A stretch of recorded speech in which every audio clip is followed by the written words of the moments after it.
Hola, soy Andrea Redondo, la fundadora del Club de Inversión, y hoy te traigo una entrevista de lo más interesante. Entrevisto a Martin Schulz, que es el CEO o el consejero delegado de Mintos, una de las mayores plataformas de crowdlending o préstamos entre particulares dentro de Europa. Y bueno, pues le he planteado muchísimas preguntas. Hemos estado hablando lógicamente del conflicto Rusia-Ucrania y cómo afecta a todos los préstamos que se ofrecen en la plataforma. Hemos hablado de la subida de los tipos de interés, de cómo está afectando, en este caso positivamente, al retorno que podemos obtener los inversores. Hemos hablado de todo el proceso regulatorio, de cómo eso ofrece mayor seguridad y protección a los inversores y muchas cosas más. Así que si te interesa saber más acerca del desarrollo de esta plataforma y también de manera general más acerca de este tipo de inversiones, unas inversiones alternativas muy interesantes y que forman parte también de la cartera de inversión inteligente, pues quédate conmigo hasta el final del vídeo. Y si te gusta lo que te presento, pues como no, dale a me gusta y acuérdate también que en la descripción del vídeo, en el primer enlace, tienes el link para poder suscribirte a mi newsletter privada, que es donde encontrarás los mejores contenidos, aquellos que reservo para mi comunidad privada. Es totalmente gratuito, lo tienes ahí, dejas tu nombre y tu email y automáticamente quedarás apuntado, y ya verás que si te gusta la entrevista que te traigo hoy, que de verdad está muy bien, lo de la newsletter te va a encantar. Así que nada, dicho esto, ahora ya sí, comenzamos con la entrevista. Vamos allá.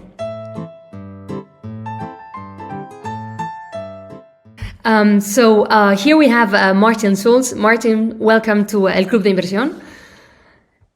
Hi, great to be here. Thank you. So you are CEO of Mintos, probably the largest crowdlending platform in Europe. But obviously, Mintos hasn't always been so big. You're currently, there's 8.7 billion euros invested through the platform. But you haven't just started, you've been in the market for quite some while. So if you could, to start off, explain to us how you got here. I mean, not only how Mintos was born, but your previous background, how the idea prompted in your mind and how you developed it. Sure, happy to. So I guess I should start with my background. So my background has been very much in finance most of my life, if not all. So I did my undergrad in finance, then I worked in investment banking, then I did my MBA, and then we started Mintos. Mintos we started back in 2015. That's when we launched the platform to the public. So initially it was me and 4 developers, and then step by step we actually found the product working, and then scaled quickly, especially in 2018, 2019. And then the COVID struck, which obviously affected investor confidence. And then also we went into the regulatory process, which I'm happy to expand also later in the conversation. So basically we underwent the regulatory process, got all the necessary permissions and licenses to operate now as a fully regulated marketplace for investing in loans. And in that fashion, you are very much correct. So today we are one of the largest players, if not the largest players in Europe when it comes to investing in loans. So one of the metrics is definitely how much is invested. But I guess more so these days, we actually use the other metric, which is assets under administration. So basically how much assets we have on the platform. And that stands at around 600 million euros of assets which we manage or administer. And then we do have more than 500,000 registered investors who are on Mintos. All right, very interesting. And in terms of users, I understand that not all the countries of the world can invest through Mintos because there's certain limitations. But it is available for a vast array of countries, I believe. But currently you only offer the possibility to invest in Europe and some other countries as well. Do you intend to expand a little bit the offer of countries from which there's loans, or is not something that is foreseen for the time being? Yeah, so it is a two-sided marketplace. So on one side, you're going to have loans, it's basically where you invest in. So that's one side. And then the other side is investors. So if you look at our investor side, then with our regulatory license and our from pure business focus, the focus is on European countries. So our investors do come from all over the Europe. Countries such as Germany is a big market for us. We just now launched in France, Spain is actually second largest market for us, so we have quite a sizable investor base from there. So that's where investors come from. I guess your question is more for the other side, is where the loans come or the opportunities to invest in.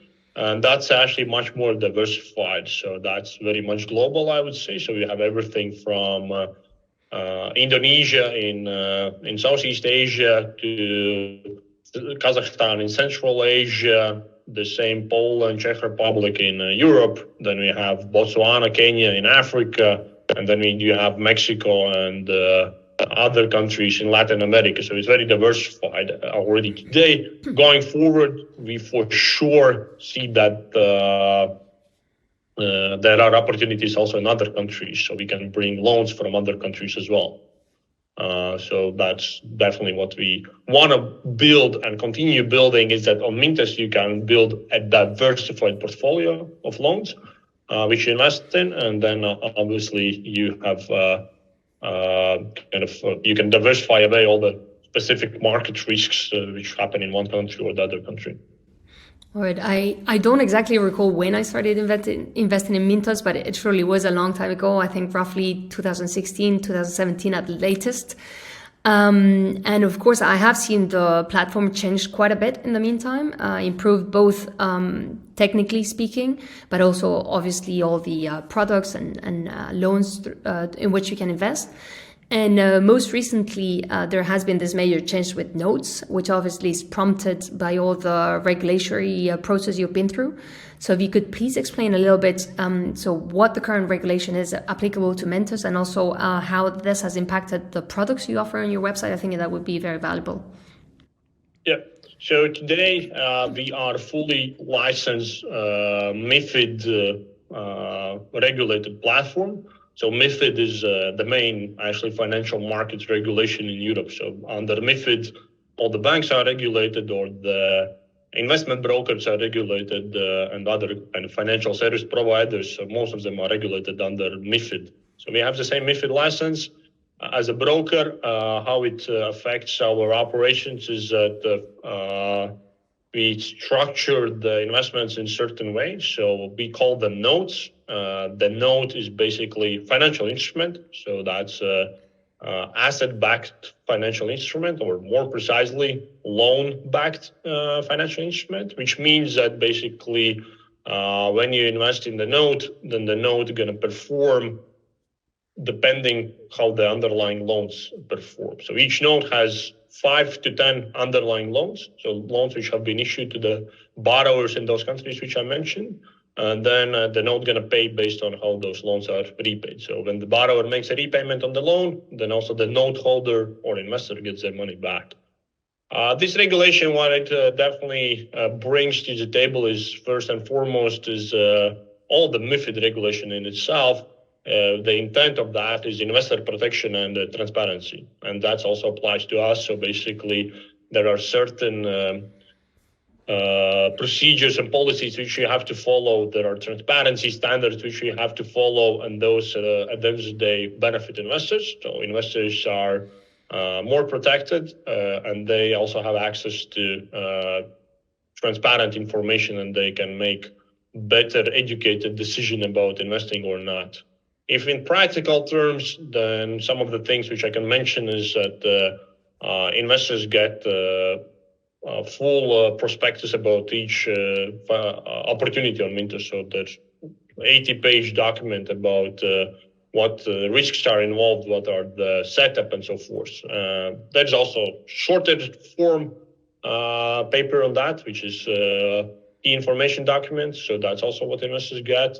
And then there are things that's more on the transparency side. And then on the investor protection side, obviously there is the fact that all the assets are segregated. So assets of investors are separate from assets of Mintos. And then the other one is that there is, if something happens to Mintos, then there is this investor protection scheme, which protects investors up to 20,000 euros. If something happens to Mintos, then they can be sure that they at least will have the claim of up to 20,000 euros for the kind of investments which they held with Mintos. So that's another clear benefit for investors.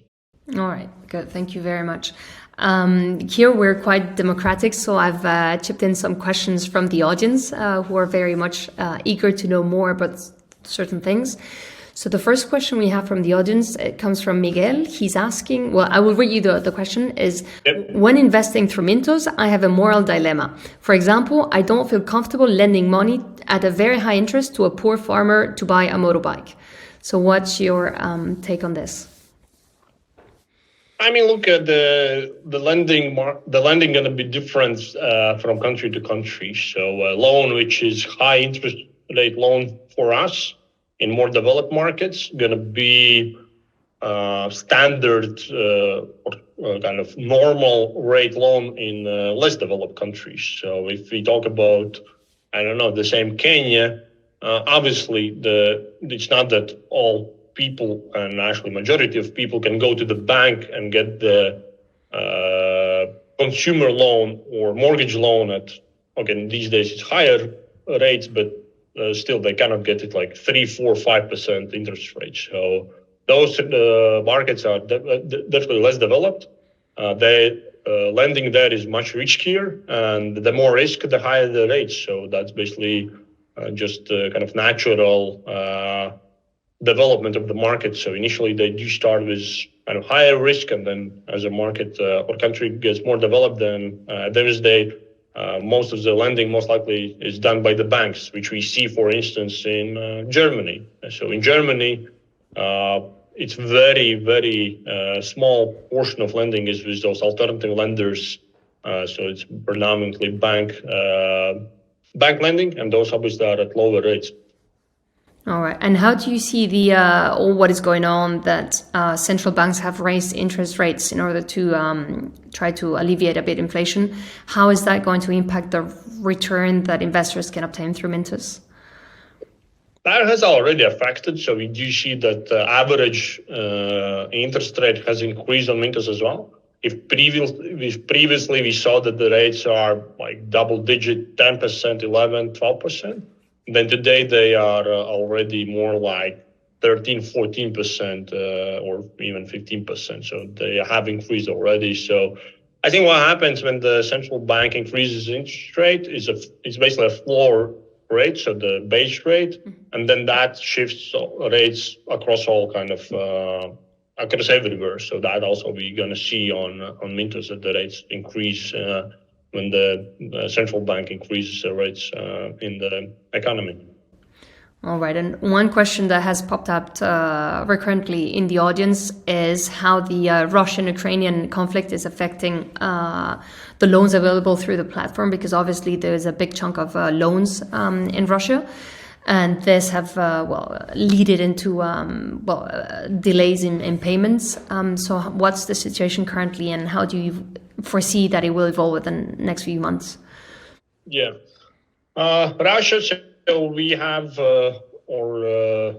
had about 15% of portfolio in Russia. So that is not small, not big amount. So it's kind of in between. So the issue there is not that much about the loan performance. So the performance is there. So the borrowers make the repayments, the lending companies collect those repayments, the lending companies continue to operate. But the issue there is that similar to all other, I guess, sectors and all other kind of companies, the issue is to get money out of Russia, and that has been challenging. So because of all the sanctions which are in effect, both from the European Union and basically countries outside of Russia, and then there are basically limitations from the central bank of Russia, so which also limits what you can do when it comes to transferring money out of Russia. So that's been challenging to get that money out of Russia.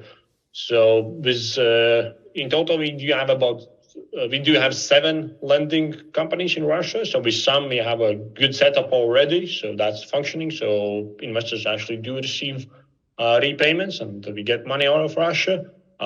With some, it's limited. So we can only get those basically maximum amounts which are allowed by central bank of Russia. And then with some, we are still in progress. So we continue working. Definitely the progress has been there. So if you look back when the Russian war broke out, the situation definitely has improved, and actually I would say quite significantly. But still, there's plenty of work ahead. So, and to a large extent, that's going to depend also how the war goes on, how the sanctions goes on, and in general, what's kind of the overall situation with the war. So we have to work with what we have. The sanctions are there. So also now, just recently, again, there was another wave of new sanctions. So for instance, some of the banks, again, got sanctions. So basically means that banks in Europe or in the countries where we have our banking partners, they actually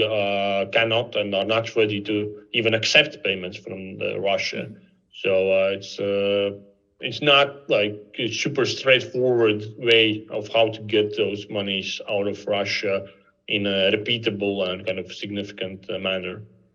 And if ever that money were not to be recovered, you were mentioning previously those 20,000 euros of kind of a scheme of guarantee, but that's only in case Mintos disappears, but it doesn't cover this kind of contingencies, right?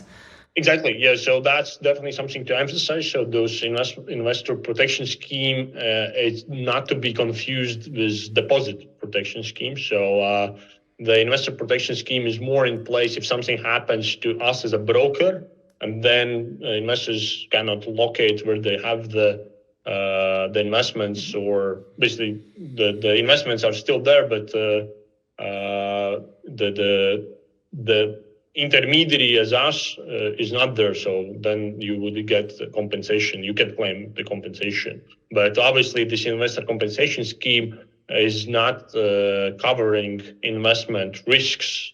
And this is investment risk is when you, for instance, invest in loans in Russia, something happens in Russia, then you take on the risk, and some investors might lose capital because of this risk materializing. Yeah, obviously you cannot have it both ways. Want to have high returns and not be able, willing to accept the risk. Yeah. Unfortunately, it doesn't work like that. Another question still from Miguel. He's concerned that the headquarters of Mintos are in Latvia, and you do have a lot of presence throughout the Baltic countries. And he's concerned that this is a bit too close to Russia. So what's your reaction on this, if any? To be honest, not much. More on an emotional level, obviously, when the war broke out, so we could very well resonate and be super supportive of Ukraine and so forth. But on the business perspective, so I mean, Latvia is part of European Union. We are part of NATO. So yes, we have a border with Russia. But even if, God forbid, something happens and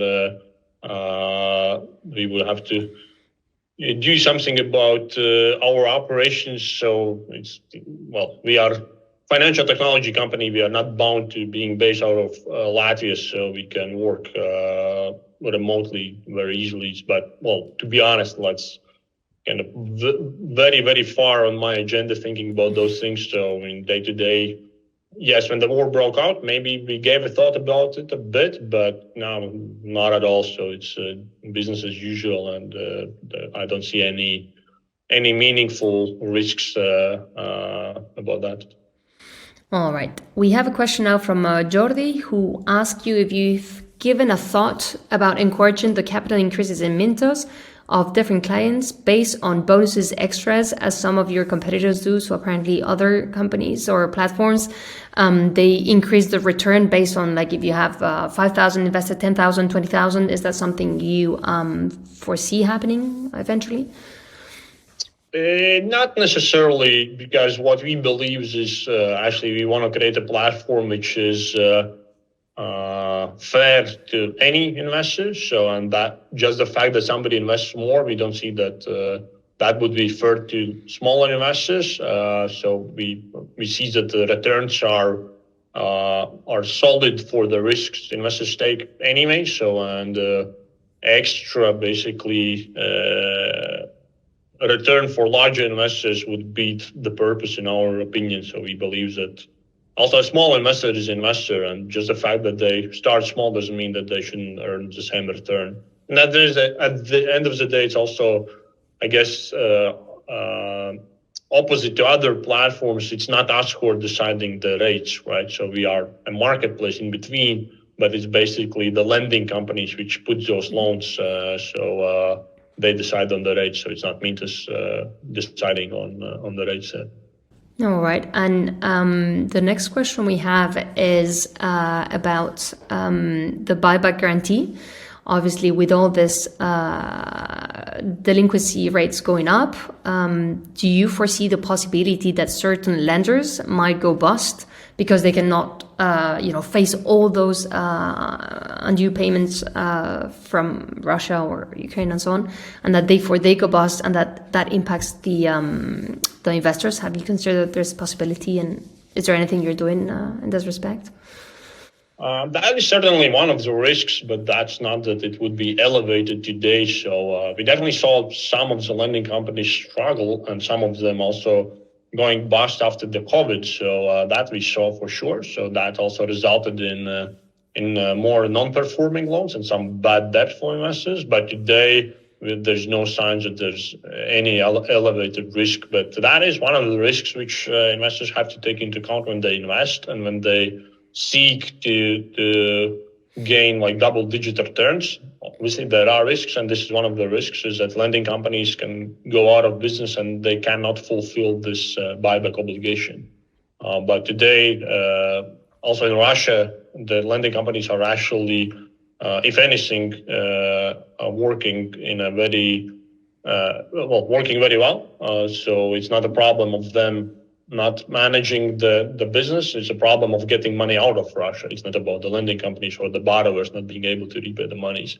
When it comes to other countries, we do have a risk scores in place. Those which are higher risk going to have lower risk score. Those who have a lower risk going to have obviously better score. So, but there's no kind of any lending company which would be elevated risk or something. So we don't see that today. Good. And for the more conservative investors, do you plan to increase the number of loans that have like a lower interest, of course, and lower risk? Or for the time being, the lenders you're chipping in and the type of loans are more or less all within the same brackets as you currently have? Yeah, we definitely want to see more. We definitely want to offer more diversified loan offerings. So having said that, whenever we have tried previously, putting lower risk loans, and then they come with a lower return, then while investors say that they would want to invest, in reality, the uptake is not that high. So in words, investors say that they want to have a lower risk, but when they see that it comes with a lower return, then they're not kind of too keen on investing. So, but that is something definitely what we have in the pipeline. So now having done, and to be honest, like last 2 years, we were focusing on finishing this regulatory process. So we all heads down we're working on that. Now it's more about investor acquisition. So there's plenty of loan supply, maybe less investor demand. So we are working more on this investor demand.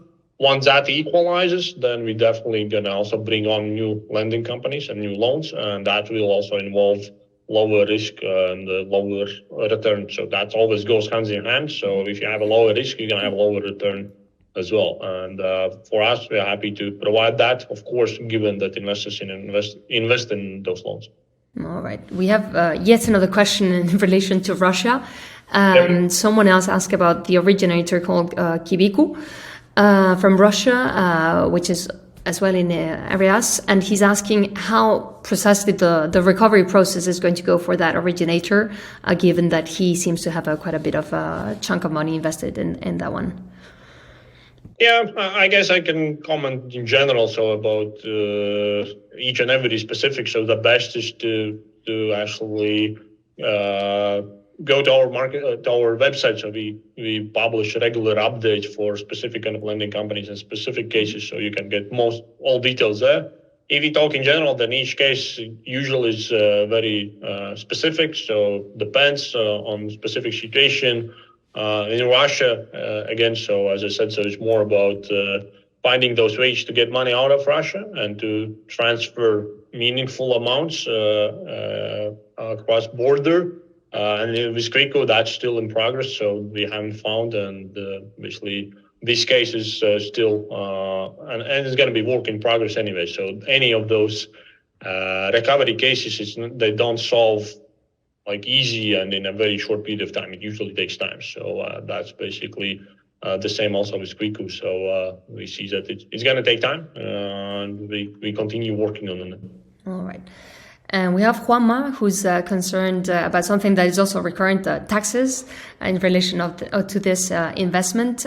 He has tried to download the tax report that is available through the platform. And to his mind, it's totally incomprehensible. So he wants to know if you plan to apply any improvements, especially because given that you have so many investors from so many places and countries throughout the world, whether you're planning to basically improve it so that it can be used in other countries to help investors do the tax declaration.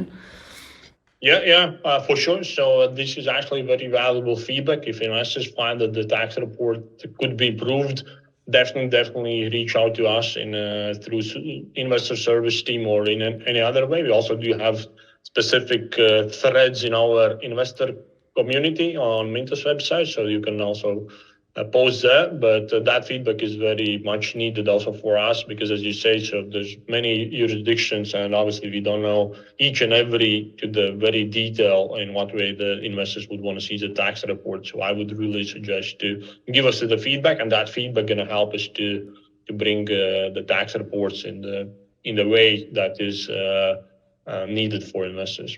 Awesome. Well, thanks for taking into account the advice of the taxation is a big topic. So look, also now when we changed the setup to the notes, so we also have to rework all the taxation things and tax reports. So we actually do collect feedback, and that has helped us in other countries as well to improve the tax report, and that's going to be also for Spain. All right. Now going back to my own questions, I quite like the cryptocurrency world, especially for the technology it allows. And one of the things or investment strategies I am using is kind of lending through cryptocurrencies. And to me as an investor, the returns are more or less similar to what I can get through crowdlending, the more traditional way. And on top of that, there's the privilege or advantage, so to say, that it's much more anonymous than through a platform, which is obviously regulated. So you have the two sides of the coin. No, I mean you have more anonymity, but then much less regulation and protection, of course, as an investor. And I wanted to know, is this something that is shaking a bit the grounds of Mintos, or do you see any kind of competition coming from that side, or do you see that like two completely different market opportunities or investment opportunities? I would still say it's different, not necessarily kind of completely different, but I guess that inherently people and investors who are using crypto, they are more risk tolerant, so they can take those risks. They are also more, I would say, kind of early adopters. So when it comes to investing in loans, even though that is also something new and unique, that's kind of more traditional than crypto in a way, actually. So, and that's also the same regulation. So if you look at the same crypto space, only now regulation is starting to really pick up, and many actually got regulated. But then if you look at all the problem cases, all of them were not regulated, and then good luck getting any money back from that. So there have been super high profile cases, right? So when it comes to, say, investing through such platform as Mintos, and also in crowdlending, not all platforms are regulated. So, and that's also changing. But if you invest through Mintos, which is regulated, then the risk of losing all your capital because Mintos disappears is very, very low. So I think that also brings kind of different target audience and investors to those two things. I think for crypto it's a bit different. For P2P or crowdlending, it's different with some overlap, for sure, with some overlap. I want to jump back on something you just said, which I think is very interesting, is that not all crowdlending platforms are regulated within Europe. And one concern I get from my audience is that, oh yes, they say that most of the platforms which offer interesting returns are in the Baltic states, and of course a lot of the audience doesn't speak English, let alone one of the 3 Baltic languages. How can foreign investors find information, like reliable information, about whether a platform is regulated or not, and what they need to know to proceed with the investment, knowing exactly what is covered and what is not covered? I guess the one way would be to start with a website. So each regulated platform can put the same as on Mintos. So if you go on mintos.com, so you can see, okay, this is regulated by the Bank of Latvia. There is a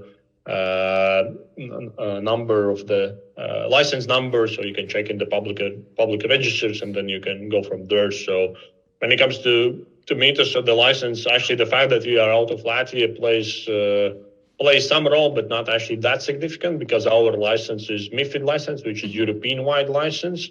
So it is the same what you would get in any other country. So we use, obviously, our country, we get it here, but then we passport it across Europe. So you get kind of European coverage.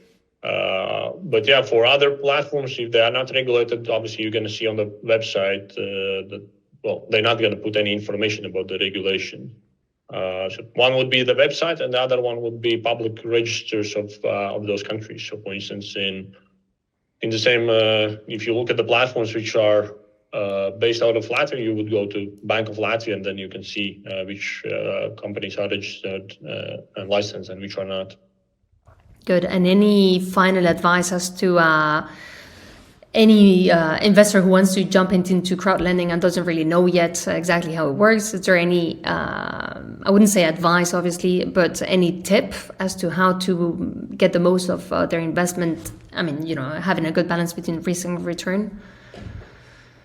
Yeah, I guess today it's really a good time to, if people haven't started or have stopped at some moment to invest through Mintos or other platforms, the rates are higher, so that's definitely a good time to revisit or start investing again in loans. I guess that provides what we have seen previously. The loans provides kind of uncorrelated return, so it doesn't go hand in hand in what happens in stock markets or even in the bond markets, which are more fixed income markets. So it is a good addition to any portfolio.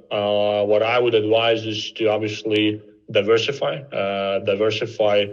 not only how much you put specifically in loans, but also diversify when it comes to investing in loans, so that in this asset class you are diversified. And then I believe we at Mintos provide great opportunity there, so you can build very diversified portfolios. So something which is, loans, consumer loans in Southeast Asia, small business loan in Europe, more kind of payday type of loan in Botswana, they perform differently. So if something happens in one country, it's not going to affect perhaps the other country. And basically, start perhaps small, start with money which kind of you can kind of start, and then take it from there. So learn, and then basically get more comfortable with investing, which for some investors might be kind of a new asset to invest in. Good. Well, I think that's a very nice touch to finish the interview. Very valuable advice that you have shared, and totally aligned with what I always try to share with my audience. So thank you so much, Martin, for being here with us today. It's been a pleasure having you around, and I do hope that we will continue seeing very good things from Mintos coming over. We will surely follow your progress very closely. And again, thank you so much. Thank you for having me. Bueno, y hasta aquí esta entrevista a Martin Sulte. Espero que la hayas disfrutado como yo realizándola y aprendiendo tanto, ¿no?, acerca de una inversión alternativa no demasiado conocida, pero que cada vez se va abriendo más pasos, sobre todo con este proceso regulatorio, donde ya está muy bien establecido dentro de Europa. Así que si por favor te ha gustado la entrevista, dale a me gusta y compártela en redes sociales para que otras personas puedan conocer este tipo de inversiones de la mano de pues uno de los precursores en este mundillo.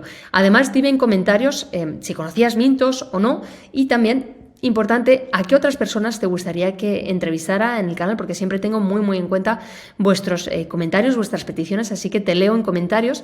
Y por último, decirte que en la descripción del vídeo encontrarás dos cosas. Por un lado, el primer enlace, el link para poder acceder a la newsletter privada del Club de Inversión, que es el lugar donde reservo la mejor información exclusiva para mi comunidad privada. Está ahí, así que si te interesa y quieres ver cosas todavía mejores que lo que te he traído en esta entrevista, lo tienes ahí en el primer enlace. Y también en la descripción del vídeo encontrarás el link para abrir cuenta con Mintos y obtener un interesante regalo de bienvenida, y también, y como no, un tutorial completo paso a paso que he hecho de la plataforma para que puedas entender un poco cómo funciona más concretamente, porque aquí en esta entrevista hemos visto la visión general, ¿no?, de la mano del consejero delegado, pero yo te lo aterrizo más, te lo enseño paso a paso, pues lo tienes todo en la descripción del vídeo. Así que bueno, pues esto era todo por mi parte y hasta el próximo vídeo. Te deseo unas muy felices inversiones.